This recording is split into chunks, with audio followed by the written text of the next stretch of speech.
ढूंढ लो हृदय में हमें किसी निशानी की तरह, याद आ जाएंगे हम पूरी कहानी की तरह।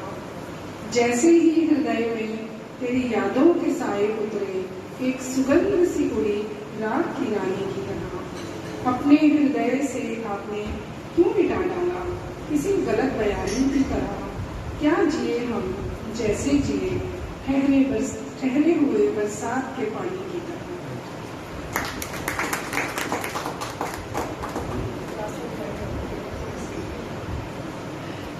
चलिए कामिल जी, आप सुनाइए। अपनी कविता में से सुनाइए ना।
माइक ऐसे आवाज नहीं आएगी। माइक ले लीजिए आप, माइक में आवाज नहीं आएगी। इसी चक्कर में मैं अपनी कोई रचना पढ़ने से आप इधर आ जाइए। वो माइक इधर आ जाइए।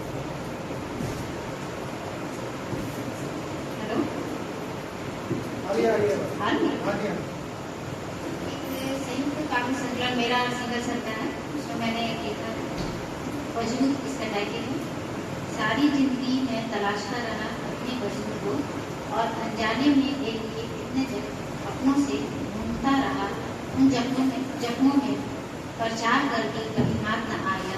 देता रहा मैं अपने मन को, और हर बार शून्य ही लगा मेरे में।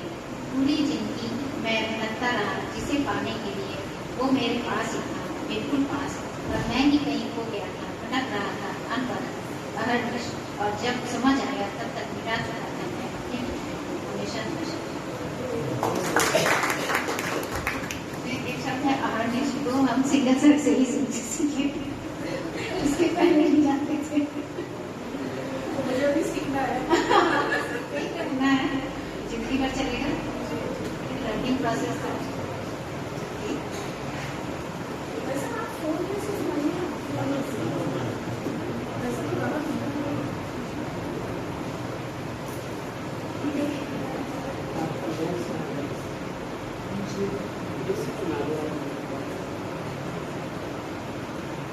ये पापा ये आपकी जो ये कविता यूट्यूब पे रिकॉर्ड करी थी, तुम्हें स्मरण होगा, वो चला दो उसमें। हाँ ओके।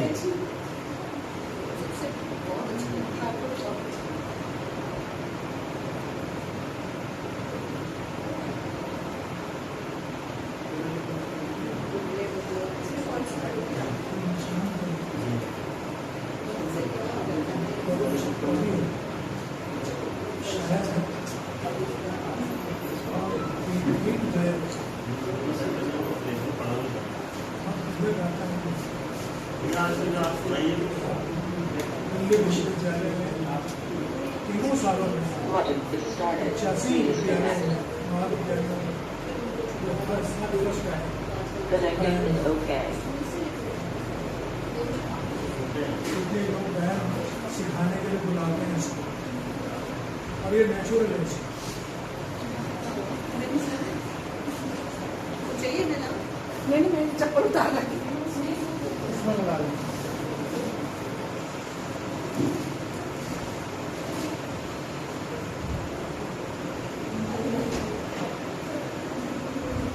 स्मरण होगा तो मैंने तो कहा था केवल के पृष्ठ में उसी दूर से बड़ी उपत्यका के समीप प्रतीक्षा करना, कदाचित अस्तमित सूर्य की वापसी के बाद भी कोई थी मेरी वापसी। मैं अमाश्य से आहत अभिभूत हृदय में कब लौटा मुझे तो स्मरण नहीं। दूसरा बिंब देखें, तुम्हें स्मरण होगा तुम्ही ने तो कहा था अरण्य के उस पार जब सब कुछ हिरण्य में रंगा हो, जहां किसी अनाहूत की आशंका न हो, प्रतीक्षा करना। कदाचित तिमिरांचल की सरसराहट ने मुझे चौंका दिया था और निष्प्रभ समीप मेरे विस्मित कृत्य पर हंसता सा लगा था और उस कल्पना भ्रम को त्याग मेरे किंग कर्तव्य विमूढ़ पर कब लौटे मुझे तो स्मरण नहीं। तीसरा फिल्म देखें, तुम्हें स्मरण होगा तुम्ही ने तो कहा था कि वह शमशान के समय त्रिभंग सेतु के उस पार पर्ण कुटीर के अक्षुण्ण प्रांगण में प्रतीक्षा करना। कदाचित मैं तब भी तम से ढकी उस मैली सी पगडंडी को देर तक निहारता रहा था। तुम्हें अंत में भर लेने को अनुरक्त हुआ, देर तक निहारता रहा था किंतु कब शशि ने आकर उस पगडंडी के मर्म को बला नग्न कर दिया था मुझे तो स्मरण नहीं।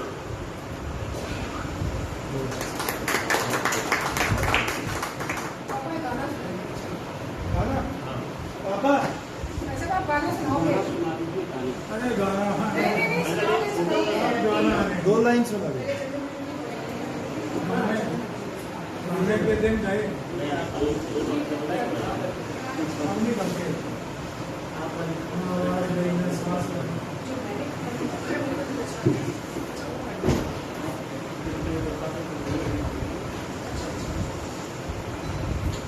कविता का शीर्षक है वजूद। 2 कवियों की काव्य पंक्तियां, कामिनी श्रीवास्तव जी और डॉक्टर विनय कुमार सिंह जी। आपका कॉफी कॉफी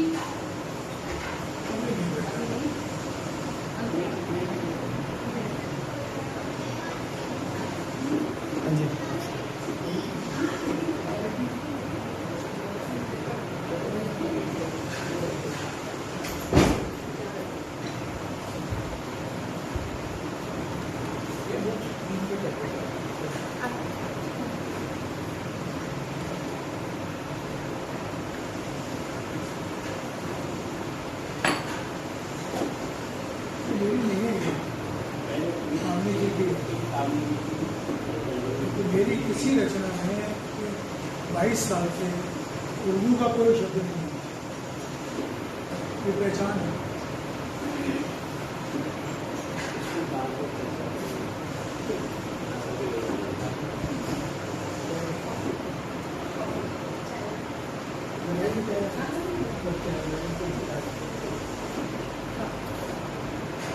वजूद सारी जिंदगी में तलाशता रहा, सारी जिंदगी में तलाशता रहा अपने वजूद को, सारी जिंदगी में तलाशता रहा अपने वजूद को और अनजाने में ले गुजरे जख्म। सारी जिंदगी में तलाशता रहा अपने वजूद को और अनजाने में ले लिए कितने जख्म अपनों से। ढूंढता रहा उन जख्मों में, पर चाह कर भी कभी हाथ नहीं आया। ढूंढता रहा उन जख्मों में, पर चाह कर भी कभी हाथ में आया। कुरेदता रहा मैं अपने मन को। कामिनी जी की इस कविता की गंभीरता देखें कि तो आगे कहते हैं कि उन जख्मों में, पर चाह कर भी कभी हाथ में आया। कुरेदता रहा मैं अपने मन को। कुरेदता रहा मैं अपने मन को, पर हर बार बार शून्य ही लगा मेरे हाथ। पर हर बार शून्य ही लगा मेरे हाथ। पूरी जिंदगी में भटकता रहा। शुक्रिया। पूरी जिंदगी मैं भटकता रहा जिसे पाने को। पूरी जिंदगी मैं भटकता रहा जिसे पाने के लिए वो मेरे पास ही था। पूरी जिंदगी जिसे मैं भटकता रहा, जिसे पाने के लिए वो मेरे पास ही था, बिल्कुल पास, पर मैं कहीं खो गया था। पूरी जिंदगी मैं भटकता रहा जिसे पाने के लिए वो मेरे पास ही था, बिल्कुल पास, पर मैं कहीं खो गया था। पर मैं कहीं खो गया था, भटक रहा था अनवरत अहमिस, भटक रहा था अनवरत अहमिस। पर जब समझ आया तब तक मिटा चुका था मैं। पर जब समझ आया तब तक मिटा चुका था मैं अपने वजूद को हमेशा हमेशा के लिए। धन्यवाद। धन्यवाद कामिनी जी, बहुत सुंदर पंक्तियां। क्योंकि लोकार्पण का एक नियम होता है कि एक गुस्ताखी हो जाती है कि अगर हम साहित्यकारों की लोकार्पण की पुस्तकों की, कृतियों की या रचनाओं की उन पंक्तियों को ना पढ़ें, तो मेरे जैसे व्यक्ति से एक गुस्ताखी होना एक कहते अपराध हो जाता। तो मैं चाहूँगा कि अगले क्रम में मैं अपनी बड़ी बहन अंजू जासन जी की उन कविताओं का पाठ करना चाहूँगा जो आज के समारोह में विमोचित की गई रचनाएं।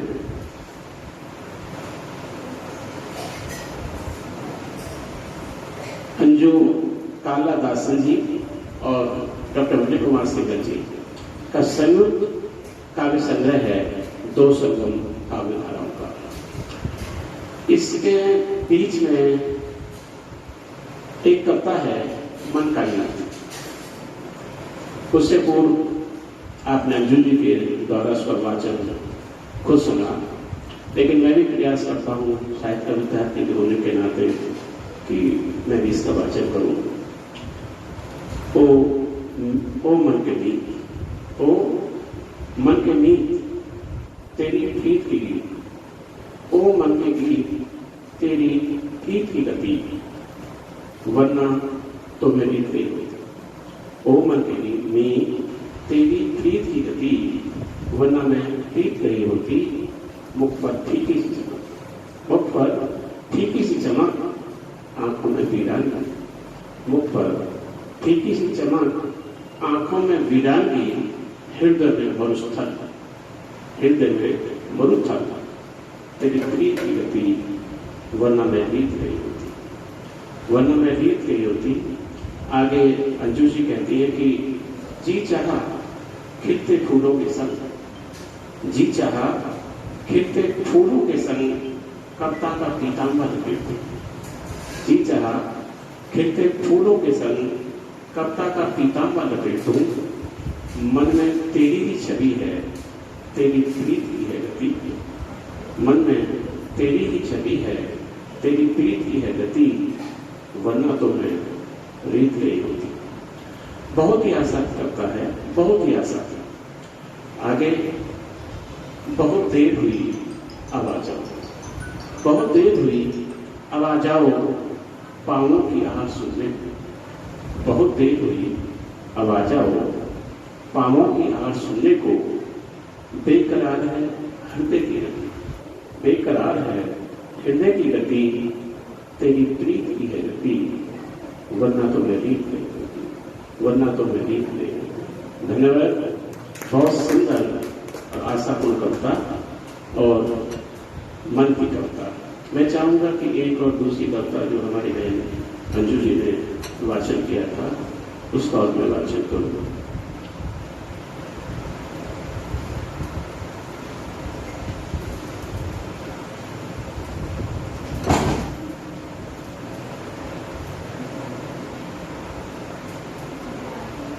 कविता का शीर्षक है कहानी।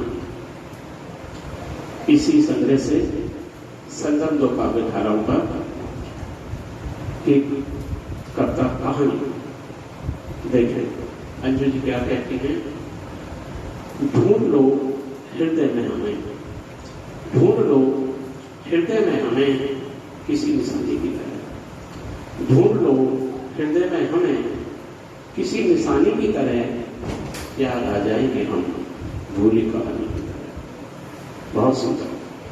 ढूंढ लो हृदय में हमें किसी निशानी की तरह, याद आ जाएंगे हम भूली कहानी की तरह। जैसे ही हृदय में तेरी यादों के साए उतरे, जैसे ही हृदय में तेरी यादों के साए उतरे, एक सुगंध सी हुई रात की रानी की तरह, एक सुगंध सी उड़ी रात की रानी की तरह। अपने हृदय से आपने हमें क्यों मिटा डाला, अपने हृदय से आपने हमें क्यों मिटा डाला, किसी गलत बयानी की तरह। अपने हृदय से आपने हमें क्यों मिटा डाला, किसी गलत बयानी की तरह। क्या जिए हम जैसे जिए, क्या जिए, क्या जिए हम जैसे जिए, ठहरे हुए बरसात के पानी की तरह, ठहरे हुए बरसात के पानी की तरह, ठहरे हुए बरसात के पानी की तरह। धन्यवाद।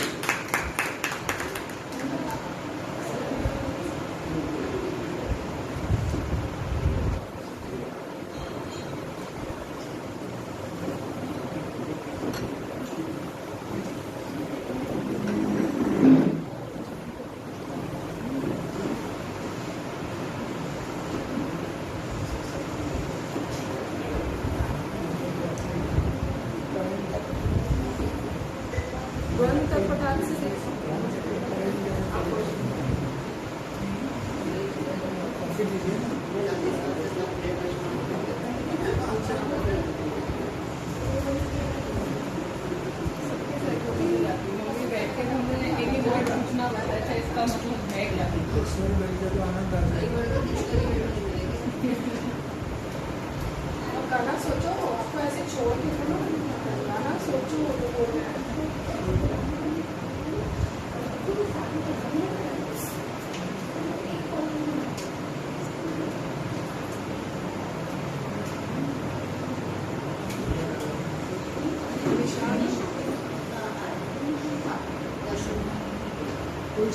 आप जब तक कॉफी पीजिए, ठंडी हो जाएगी, ठंडी हो जाएगी ना प्लीज।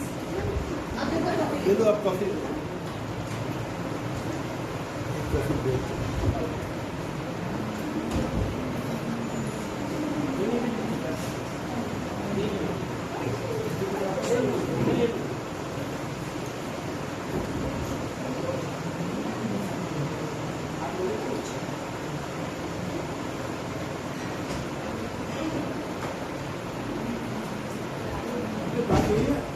हाँ वो रास्ते में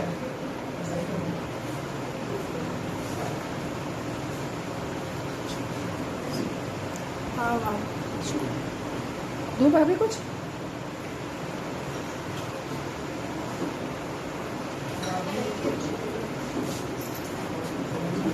कैसे लगा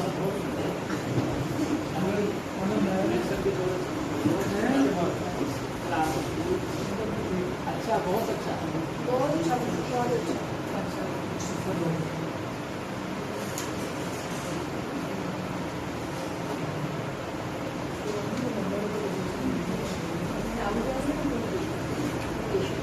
हमारा सबसे पहला संयुक्त काव्य संकलन इंद्रधनुष आया, उसमें 8 कवि थे और उसमें जो मुख्य संपादक थे मेरे मित्र थे, मैं सह संपादक था। उसका हमने विमोचन किया नोएडा में। वर्तमान सच्चाई अखबार निकलता था वहाँ से। उसके जो एडिटर थे राजेंद्र सिंघल, उन्होंने एक बहुत बड़ा प्रोग्राम आयोजित किया। तो उसी प्रोग्राम के बीच में उन्होंने हमारी उस पुस्तक का विमोचन कर दिया। किंतु फिर भी मैंने उस पुस्तक का विमोचन रशियन सेंटर में करना।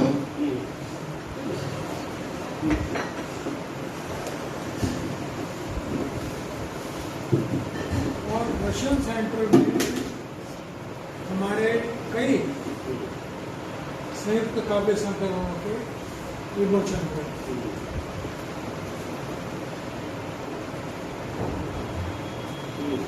तब बड़ा एक्टिव था। कोई बात नहीं, ये सारी जिंदा रहेगी। मैंने कहा कि तो दादा साहब को मुझे पता था कि 500 वर्ष बाद वो क्या होगा। आप एक सोच जाना तो सभी जाएंगे, मुझे रुकने के लिए कौन आया, रुकने के लिए आया कोई यहाँ तक सभी जाएंगे। ये जो काम है स्थायी तो कोई नहीं है।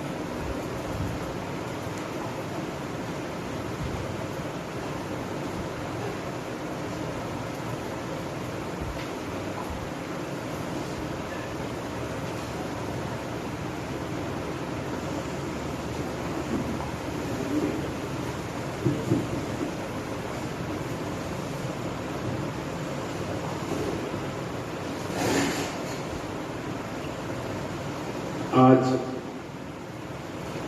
की लोकार्पण पुस्तकों के बीच आदरणीय डॉक्टर विनय कुमार संगत जी की पुस्तक द्वंद तत्पदार्थ से की एक रचना भेदभाव से परे का वाचन करना चाहूंगा। देखें,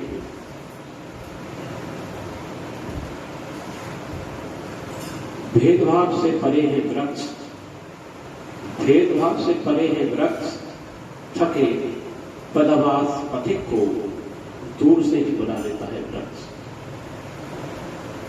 दर्शन देके लगता है बहुत अच्छी अकाशनी करता कि भेदभाव से परे है वृक्ष, थके बदहवास पथिक को दूर से ही बुला लेता है वृक्ष। अपने पास अपनी छाया में पंखा भी झलता है वृक्ष, अपने पास अपनी छाया में पंखा भी झलता है वृक्ष। वृक्ष के बदन पर अपने नाम खरोचते हुए जरा भी पीड़ा नहीं होती हमें। वृक्ष के बदन पर अपने नाम खरोचते हुए जरा भी पीड़ा नहीं होती हमें, किंतु वृक्ष सह जाता है सारी पीड़ा जो उस खुरचन से होती है। वृक्ष के बदन पर अपने नाम खुरचते हुए जरा भी पीड़ा नहीं होती हमें, किंतु वृक्ष सह जाता है सारी पीड़ा जो उस खुरचन से होती है। वृक्ष को बिना छाया रोके झलता रहता है पंखा। तब दर्द देखे कब ताना दर्द फुर्र हो जाती है सारी थकान, सारी अकड़न, सारी सुसुमना। फुर्र हो जाती है सारी थकान, सारी अकड़न हमारी सुसुमना से। जब पल भर को सट जाती है हमारी सुसुमना तले से वृक्ष से, और हम हैं कि बाज नहीं आते उसकी सुसुमना पर व्यवहार करने से, और हम हैं कि बाज नहीं आते उसकी सुसुमना पर व्यवहार करने से। क्योंकि हमें बनाना है घर अपना, सजाना है उसे वृक्षों के अंगों से। क्योंकि हमें बनाना है अपना घर सजाना है उसे वृक्षों के अंगों से रोटी भी सेकनी है। वृक्षों के अंगों की आंच में अंतिम यात्रा भी करनी है। वृक्षों के अंगों की आंच में अंतिम यात्रा भी करनी है, लेट कर वृक्ष के अंगों की आंच पर। वृक्ष कटवाकर अपनी सुषुम्ना भी जीवनाधार बन जाता है हमारे जीवन की सुषुम्ना का। किंतु हम कितने कृतज्ञ हैं, कितने कृतज्ञ हैं, आहत करते रहते हैं सदियों से वृक्ष को। सारे जीवों में सबसे श्रेष्ठ और महान कहलाते हैं हम, किंतु हम कितने कृतज्ञ हैं, आहत करते रहते हैं सदियों से वृक्ष को। सारे जीवों में सबसे श्रेष्ठ और महान कहलाते हैं हम। हमने निर्मित किए बड़े बड़े धर्म, हमने निर्मित किए बड़े बड़े धर्म, बनाई आचार संहिताएं, गढ़ डाले ग्रंथ तर ग्रंथ। हमने निर्मित किए बड़े बड़े धर्म, बनाई आचार संहिताएं, गढ़ डाले ग्रंथ तर ग्रंथ, और मानवता का पाठ वृक्षों के पत्रों पर, और मानवता का पाठ वृक्ष के पत्तों पर, वृक्ष के रोम रोम को पीड़ित करके ही तो, और मानवता का पाठ वृक्ष के पत्रों पर, वृक्ष के रोम रोम को पीड़ित करके ही तो हथियार होंगे पत्ते वृक्ष के, हथियार होंगे पत्ते वृक्ष के, फिर भी भेदभाव से परे हैं वृक्ष अद्भुत। धन्यवाद। बहुत सुंदर और मार्गदर्शक व्यक्ति का दर्द और वृक्ष का दर्द समांतर पर। जाहिर सी चीज है कि साहित्य के विद्यार्थियों में, क्योंकि सभी साहित्य मनीषी यहाँ पर हैं, जो व्यक्ति जैसा सोचता है अंदर से, उसकी लेखनी उसी तरह से बाहर निकल जाती है, ऐसा माना जाता है। तो आपका दर्द है वृक्ष के सहारे है या कलम के सहारे है। मैं धन्यवाद करना चाहूंगा इस काव्य संग्रह की समस्त कर्ताओं के लिए, और विशेष रूप से इस कर्ता के लिए जो व्यक्ति के जीवन को, दर्द को वृक्ष के मालिक आपने को। धन्यवाद संग्रह साहब, नमस्कार। और अगली कड़ी में आदरणीय पराग